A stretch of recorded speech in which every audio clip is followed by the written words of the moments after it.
Hey, Entre fam, this is Young Kim, and this is video 66 of 90. Alright, let's see. Today was a pretty normal day. I worked late, not as late as usual, so that's kind of nice. I have this shirt here. It says, "Those who think they know everything annoys those of us who do." I don't think I know everything. I just thought this was a funny shirt because if I wore it, people would think I know everything, but then the people who read it might get annoyed because they think they know everything. So I thought it was kind of funny in that regard. But yeah. Let's see. Oh yeah, I wanted to do a shout out to somebody. Shout out to Camille. She went MIA for a little bit, but she came back. She's starting the challenge over. Just wanted to encourage her to keep going with those. To even I guess to not fall into the to what happened before of not recording. Just even if it's like a 30-second video right before you go to bed, and just to fulfill it, just do it. Right. But yeah,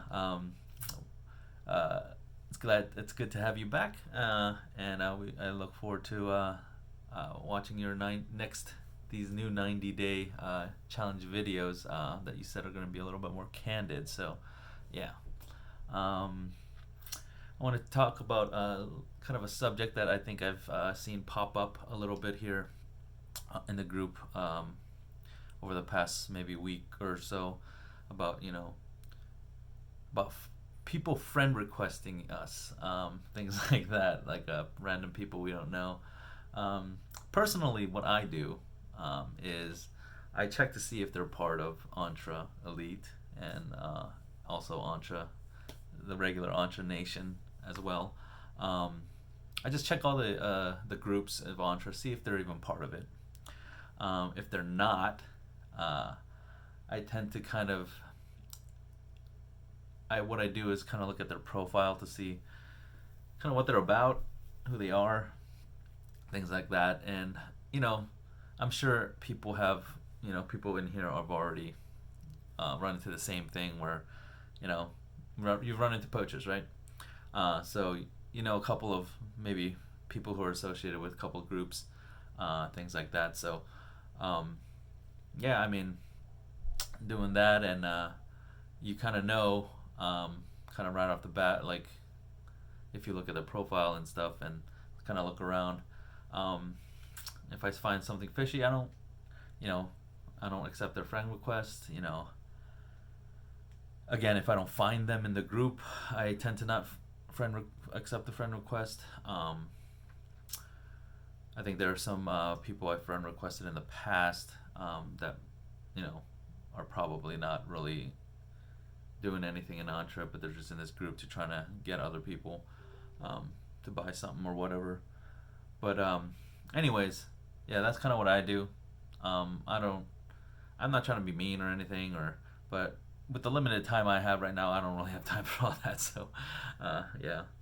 Anyways, doing my throughline challenge. I was gonna go to the next part, but I completely I remembered something from a little in the past, kind of where it was during the time where I graduated and was just serving at my church for a long time, where I said that I was gaining a lot of my leadership kind of skills and things like that.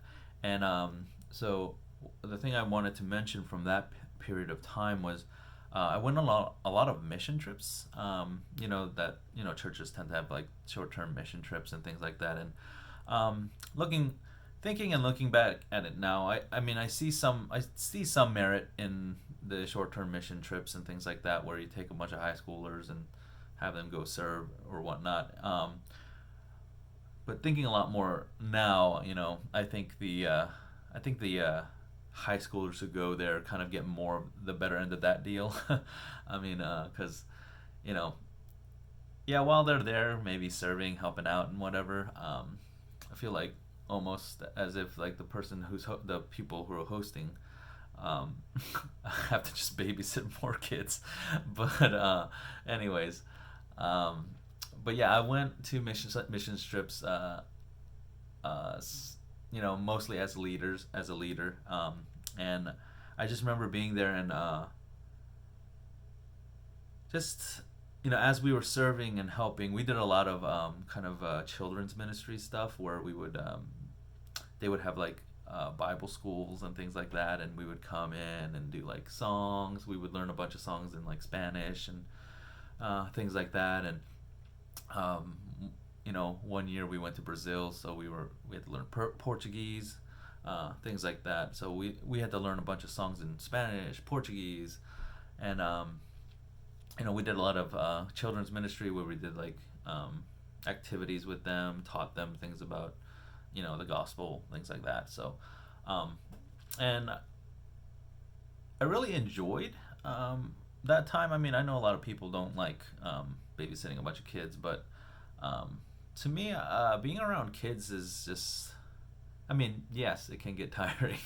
Don't get me wrong, but I don't know, just kind of the energy they bring, and also the just kind of really seeing how they develop and how their minds work, how they see the world in their kind of young minds, and then you kind of think about how you perceive the world and kind of see how you went from there to how you are now, and you kind of wish you kind of still had all of that just wonder and things like that. So I really enjoy being around children, whether it be just having fun with them or teaching them things like that. I loved teaching Bible study when I was at doing that at church, and you know, yeah. But I think from all that, I really grew a passion also for kids, and I think that's also maybe why I have a really big heart for missions, or not missions. I do have a heart for missions, but for fostering foster kids and adoption, all that stuff. Just I think that's kind of where that kind of grew from, because I know a lot of those kids also, when we went to those mission trips, also were kind of orphans. Were orphans, not kind of orphans. What am I saying? They were orphans. Some of them, and things like that, and just hearing their stories and stuff, it really makes your heart ache for them. But I just think that also gave me that passion for them as well. So yeah, I think that's it for today. Wanted to Didn't want to leave that out of my whole throughline challenge thing here, and yeah, I think that's it. So until tomorrow, stay awesome, Mantra.